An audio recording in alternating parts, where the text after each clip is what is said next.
Hi, everyone. Welcome to another Museum on Tap Happy Hour presented by Cincinnati Museum Center.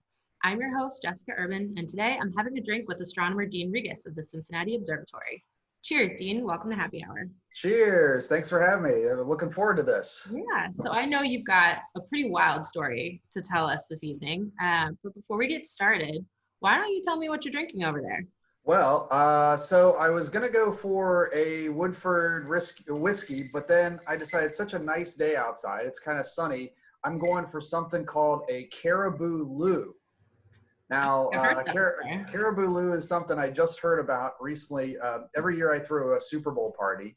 And so we try to get drinks and foods from the cities that are hosting, that are in the Super Bowl. So we had Kansas City and San Francisco. And so I was looking up Kansas City drinks. And there is one called a Caribou Lou. I'd never heard of this. Apparently there's like a rap song about it. And it describes how to make a Caribou Lou. And it's pretty easy. Rum, Malibu, and pineapple juice over ice. All And so I right. thought Caribou Lou would be a good one for today. And I get to sip it out of a metal straw too. So it looks real classy, doesn't it? It does. And thank you for sharing. Hope everyone at home has their drink ready because we are going to get started. And Dean, why don't you kind of kick us off by telling us a little bit about the observatory and what it is that started your love affair with outer space? Yeah. So I've been working at the Cincinnati Observatory. I've been the astronomer there since 2000, and it is just an incredible place. It's this national historic landmark with these two historic telescopes, these massive telescopes. We have the oldest telescope in the United States. That's our pride and joy. It's about 175 years old. In fact, it had its 175th birthday just recently.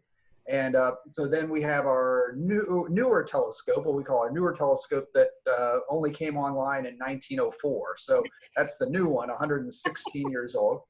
And the mission of the observatory is basically education. So we want to get people to look through telescopes. We want to teach people about the stars and the planets and the moon above. And it's just been an incredible journey working with the observatory. I started off in my career not thinking I'd ever be an astronomer. I thought I would grow up to be, either a professional football player, which would have been a completely ridiculous thing if you've ever met me, or a writer or a mathematician or something like that. But I ended up working for the Cincinnati Parks doing nature education after college. And they said, well, we've got a planetarium here. You're going to be running it. And your first show's next week. And Fire. I didn't know anything about the stars. I didn't even know where the North Star was. And so I had to learn really quickly. And it just, this transformation happened. I was there under the dome and the stars were up on the ceiling. And out of all the jobs that I had before then, it was just like this bolt out of the blue. It's like the stars started talking to me. And so I just dove in and learned all I could about astronomy and constellations, and I've turned it into a career. And it's an incredible that this happened. I'm still kind of in shock that I've kind of found my calling like this. Yeah, talk about learning on the job. Yeah, that was a pretty typical thing. If you work for the parks, if you work in any kind of informal education, like, at the museum center, Yeah. there's always something that gets thrown your way as an educator. You're like, okay, this week we're teaching fossils. So you got to study up on fossils. And the next week is birds. And so that week it was astronomy. And so 20 years later, I'm still learning. So it's great. It is great. I'm really, really glad that you could join us today because I know this story, it's one I hadn't heard before, and I'm really excited for you to share it with our friends at home. So here we go, everybody. Dean Regan. So I'm going to tell you the story of perhaps the craziest astronomical story there is. The zaniest astronomer that maybe ever lived. And I mean, there's a lot of zany astronomers. I mean, we've got Galileo, we've got Copernicus, we've got Kepler, we've got Neil deGrasse Tyson, we've got Carl Sagan, we've got all these. But I think I have one that tops them all in sheer nutsness. I mean, it's ridiculous, this guy's story.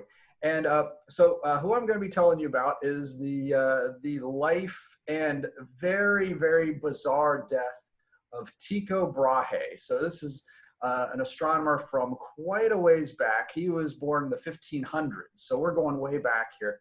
And so this is before telescopes.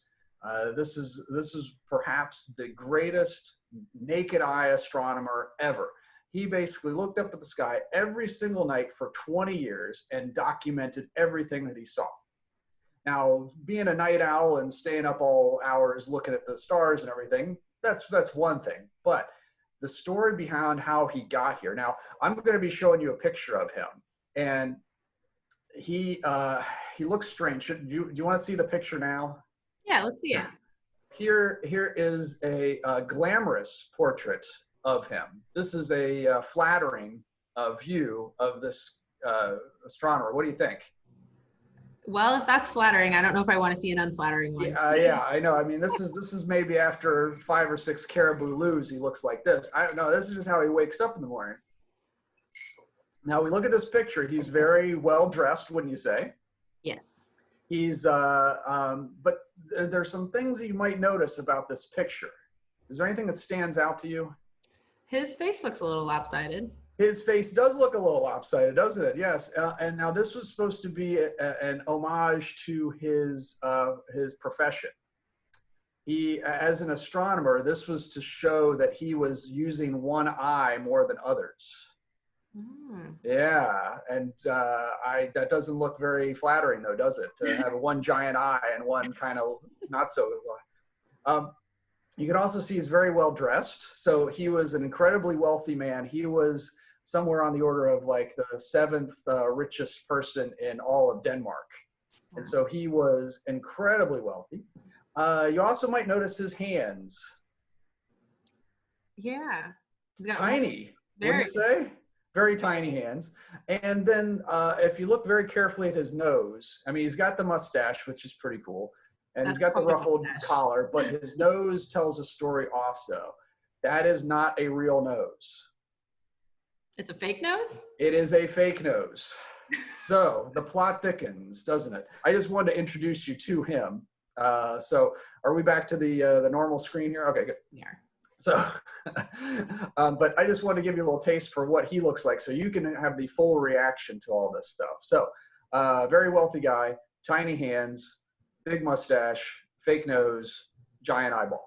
I need to know more about the fake nose.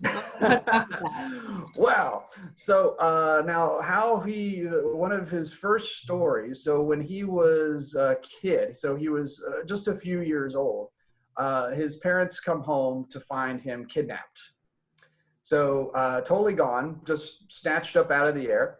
And for some reason, they did not care. They said, oh, where's Tycho? Oh, well, that's one kid down. And they did not report him missing. They did not ask for him back. In fact, they found out who kidnapped him. It was his uncle. His uncle kidnapped him, took him away with him. And his parents said, take him. He's all yours. So that's a good start. He had a good home life, didn't he? I mean, he kidnapped and parents just said, yeah, go ahead. Kidnapper, you can have him. Oh, so he was raised by his uncle, inherited an unbelievable amount of money, and then went off to college to study various things. And what thing that really got him was he got to see a supernova. He was a witness to one of the greatest supernovas, biggest star explosions in history in 1572. And he documented it and got a little bit famous by writing a story about the supernova explosion that everybody noticed. I mean, you're outside and you see this star that's so bright that's casting shadows at night. That's you go outside during the daytime, you'd see 2 suns. You'd see the sun and then this extra star in the sky. It's something like we can't even imagine seeing. And so he writes a story about it. And then he's in college, and he, the story behind this is he was in a math-inspired duel. So he's at a bar, and he's getting into a little argument, and he's arguing with this other mathematician about a math problem. And they decide to settle it in a manly way by taking it outside. So they go outside and they enter into a duel with swords. They pull the swords out. You have to really care about math. to get it. Oh, you got it. I mean, he really cared about math. I mean, you get into a math-inspired duel, then, I mean, you're asking for it, that's for sure. And a guy that brings his own sword to a bar, that's kind of a questionable thing, too. So so they go out in the dead of night, pitch black outside. They pull the swords out. And the story about how this goes down isn't quite sure. It's definitely not a romantic thing, like they're out there clashing swords like this. The way that I kind of see it is his opponent pulls out his sword and accidentally slices Tycho's nose off. And so everybody's like, oh, my nose, he cuts the tip of his nose off. And so everybody that's standing around is like, whoa, holy moly, man. Oh, I guess duel's over. I mean, so that's how it ended. The tip of his nose is gone. Well, I hope his math problem was worth it. Yeah. We never have found out what they argued about. What was the actual math problem they argued about? But we do know that he lost the duel, and his nose was gone. So, being a man of means, he was able to rectify this missing nose, and he had made various prosthetic noses that he would wear from day to day. So some of the noses were made out of putty, some of the noses were made out of metal. And so they said, it kind of looked realistic, but then he'd have the dress nose when he went out on the town and this metal thing sticking out of his thing. And I don't know how it attached. They just kind of like stuck it on there if his nose was falling off in dinner or something like that. But so he was very vain, so he still wanted to wear a nose out in public. Understandable.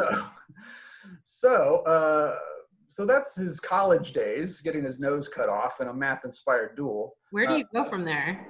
Well, yeah, I mean, where do you go from there? Well, so then he gets his full inheritance, and he's so overcome by astronomy. He sees that supernova in 1572. Then he sees the biggest comet that we've ever seen in 1577. And so astronomy becomes his calling, kind of like it was to me, except I didn't have a duel or anything like that in the dark. So he dives in and decides to basically buy an island. He buys an island between Denmark and Sweden, and builds this unbelievable state-of-the-art observatory. Like, it's like a castle out of a fairy tale that he builds on this. It's like perfectly square and all these dimensions to it and turrets and everything like that. Wow. And he also buys the population of the island. So he owns the island and the people on it, essentially. Sure, why not? You're rich. You just throw the money around and say, yeah, I'll take care of things. So that's where he spent his nights, every night, looking at the stars for 20 years. Now, again, this is before telescopes, so he's just looking up there. And he was also very notorious for throwing wild parties at his big castle observatory.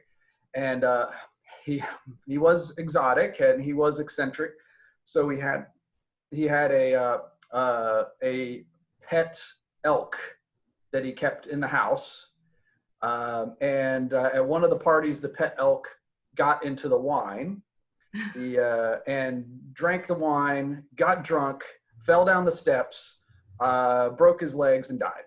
Oh. That's just one of the Tycho Brahe parties. That was one of them. He also had a jester in his employ that he swore was clairvoyant, so could read the future, and he'd bring out this, and he was...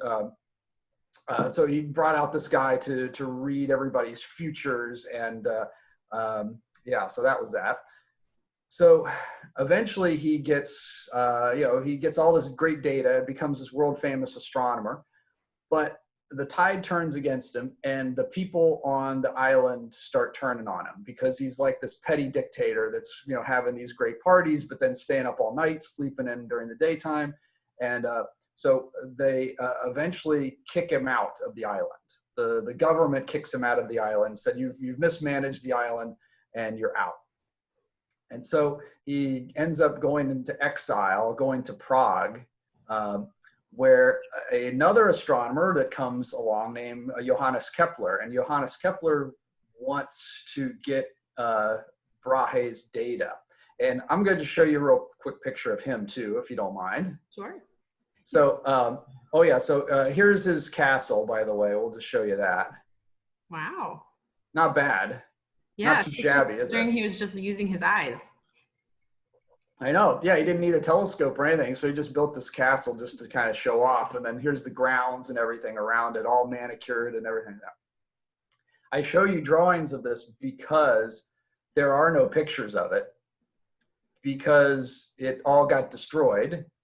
And in some accounts, it was the people that lived on the island burned it to the ground to destroy it because they hated him so much, which is such a tragic thing because this looks so cool. Like, I would love to go visit this thing, but alas, it's gone.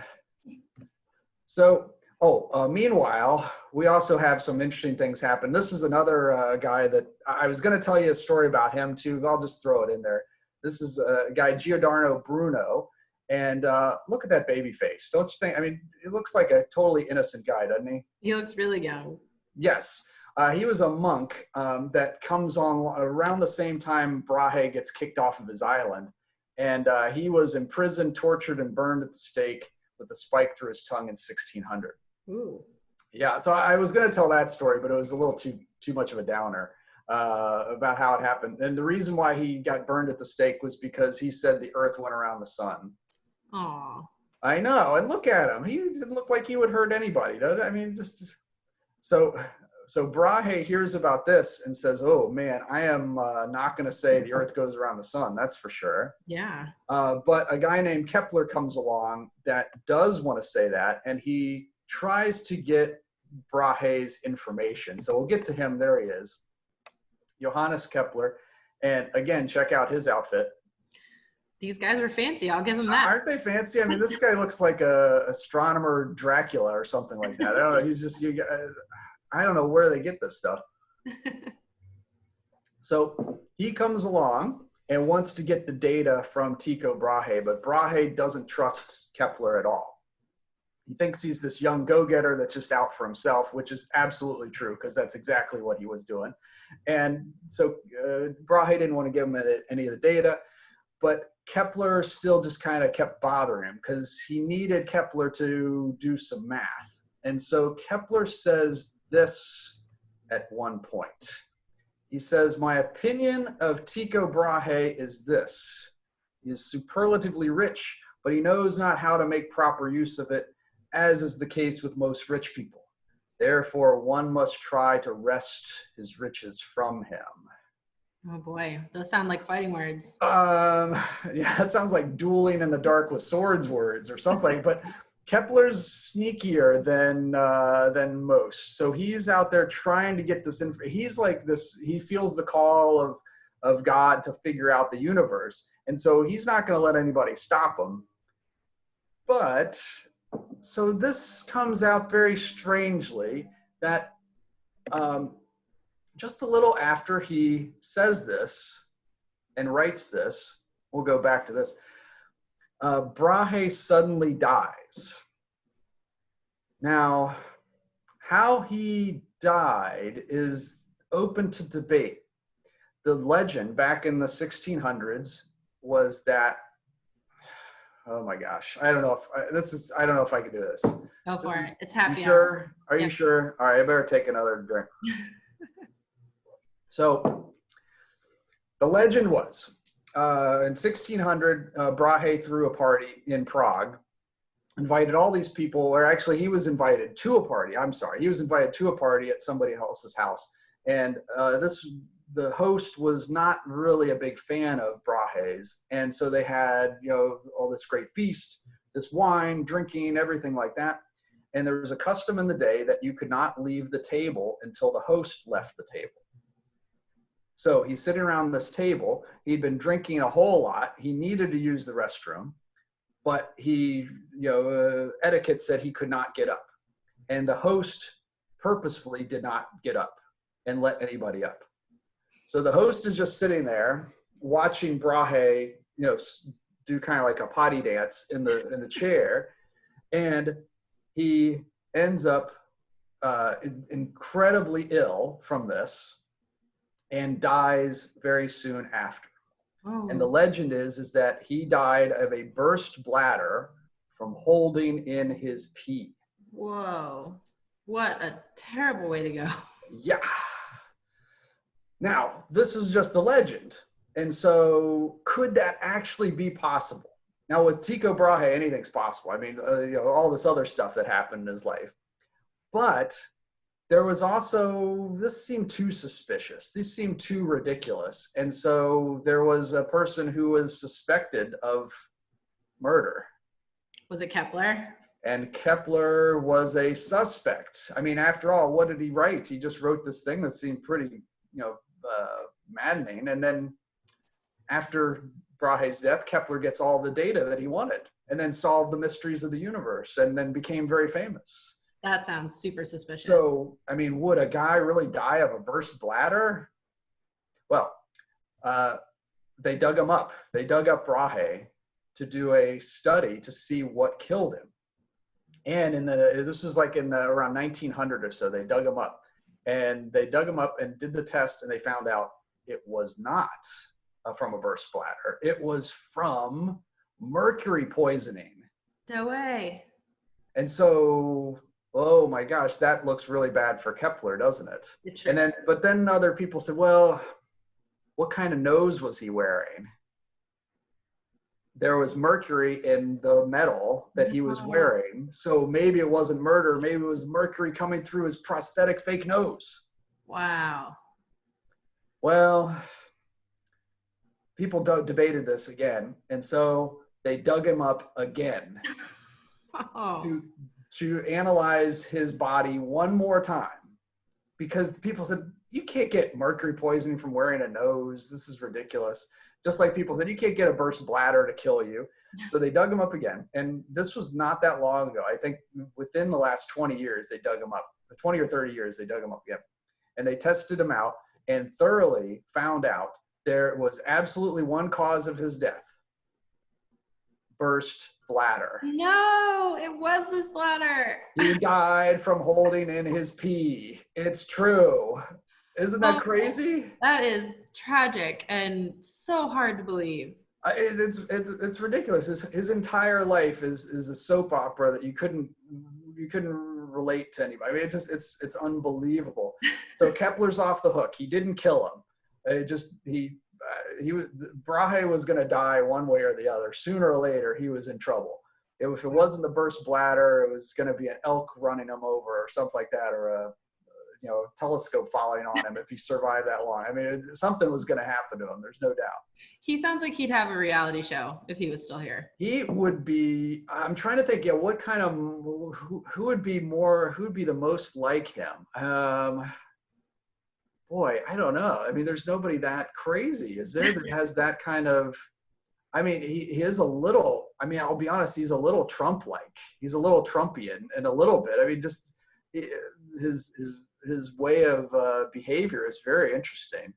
And I mean, I don't want to, go to the little hands picture, but the hands, he definitely had little hands in that picture. I don't know if Trump does, but I'm trying to think of anybody else who would be similar to him in the past. I can't even think of anybody that would be.